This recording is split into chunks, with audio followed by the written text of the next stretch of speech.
So, Professor, I had a few queries. So, the moment I think of Lord Krishna, there are a few questions that come into my mind. So, one of them is that why are all of us so attracted to Lord Krishna and his Leela, his enchanting personality that he is? All of us are attracted to him. I don't know of a person who does not look at Krishna and say, wow. So, why is it like that?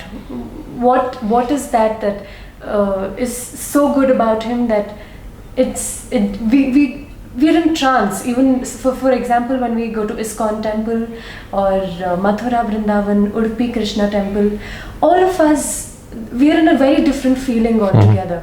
So what is about that attraction, Professor?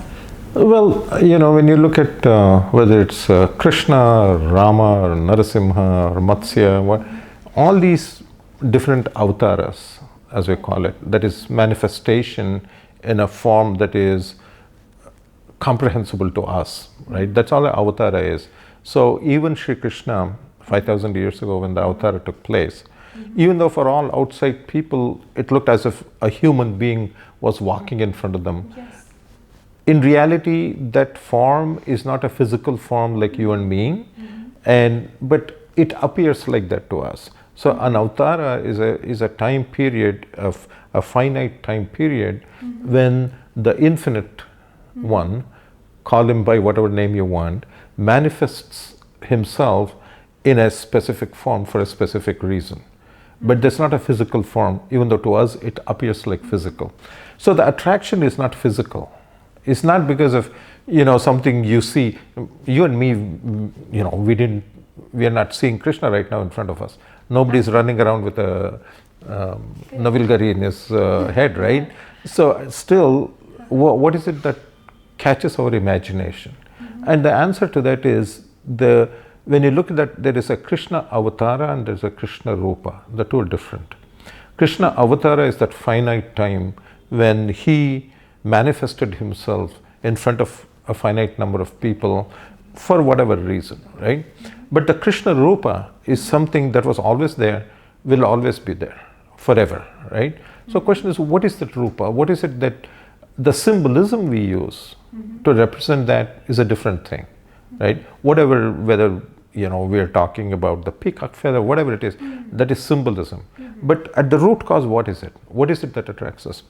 And the main thing is this. One nice thing about Sanskrit as a language is that you can break it up. It's called nirvachana, that's etymology. You can break it up and you can actually find out something about that, right? So if you look at this thing called Krishna, right? One way of saying that is, it's akarshana shakti. That is, akarshana means attraction. But the question is, that still doesn't explain your question though. You cannot turn around and you say, why is he attractive? And say, I cannot turn around to you and say, because he's attractive, That doesn't make sense. So I want to give you one different take on that, right? So if you break it up, you say Krishna, right? Kara and then Ushna. If you break it up like that. So you have Ka, Ra and then Ushna. So you put this together, it becomes Krishna, right? Now, if you take each part, and again I was trying to search for the right English thing, what's called dhatupata, that is the root meaning, okay, the root meaning of that consonant, like Ka, if you say Ka, Ka can mean many things. So depending on the context, you have to pick the right thing. Okay? So it's like if I say USA, it can stand for United States of America, but it can also stand for something else, right? So similarly, you have to look at the context.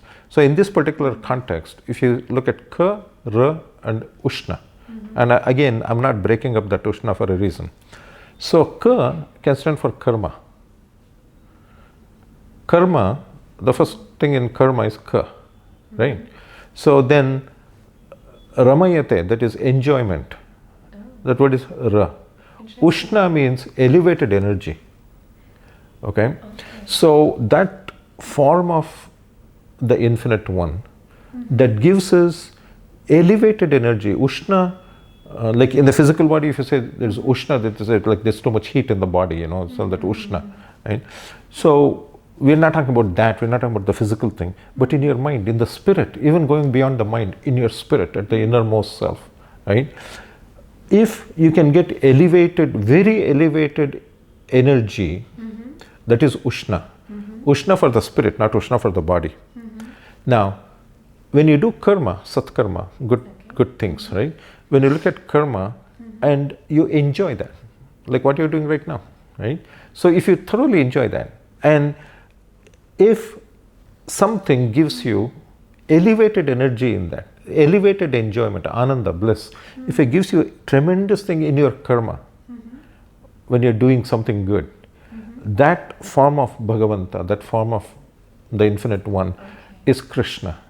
So, knowingly or unknowingly, when we worship Krishna, what happens is, in whatever we do, it doesn't matter what we do, you know, irrespective of what we do, if we find a lot of elevated enjoyment, if you want to call that, enjoyment is not the right word, because when you look, you know, there is enjoyment, there is happiness, and there is bliss.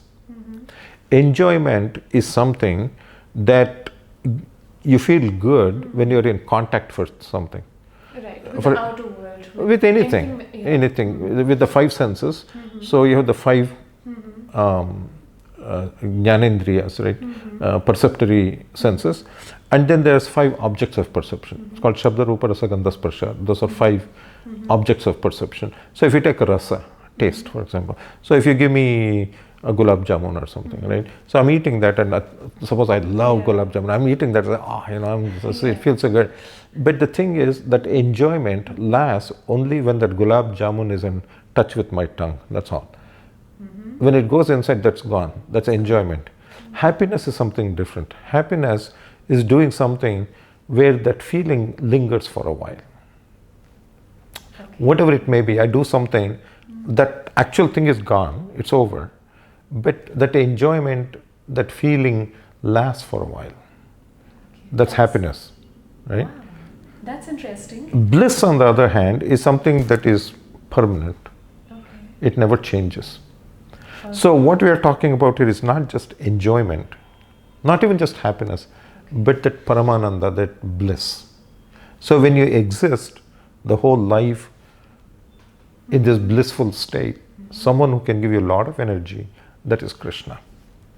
Okay. Excuse me.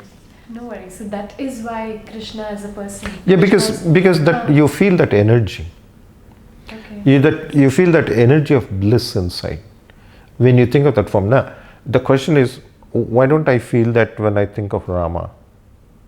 How come I don't get that with Narasimha? Narasimha Rupa, some people get scared. Correct. When they look at Rama, they think of the ideal person. But when you think of Krishna, it's all mischief. It's attractiveness, Yes. right? It's a lot of joy. It's a joy. It's a joyful thing. The entire Krishna Leela, the Ras Leela, all these things. These are things that's full of enjoyment. But enjoyment in a different way. You know, people look for that by using some substance, or they do weird things to feel that. But the thing is, that is something that is, look, as far as your mind is concerned, okay, because it's all related to the mind, okay. So if your mind has to feel that feeling that you describe, there are two ways of doing that. One is from outside, the other is from inside. If you do it from outside, you can throw some substance into your body, whatever it may be. Like you the know, example that you just gave of whatever. gulab jamun. Yeah. No, gulab jamun doesn't give you. Gulab jamun is one thing, but in your mind, if you want to feel disconnected with things, where this one thing is just overtaken me, right? Gulab jamun, well, maybe it's for some people it does, but for most people, gulab jamun won't do it. So they use other things which are actually harmful to them, right? So when external things are thrown into your body, into your physical body, to have that effect on the mind, that can also, you may feel good. But the problem is this, there's a problem with that. That problem is, again, it is limited to a finite time, right? So it doesn't last forever. So when you come out of that, actually you don't feel good. That's right. On the other hand, That's right. on the other hand, you can do the same thing to the mind from something from inside. Okay. When you do it from inside, what happens after that is still good. You still feel good.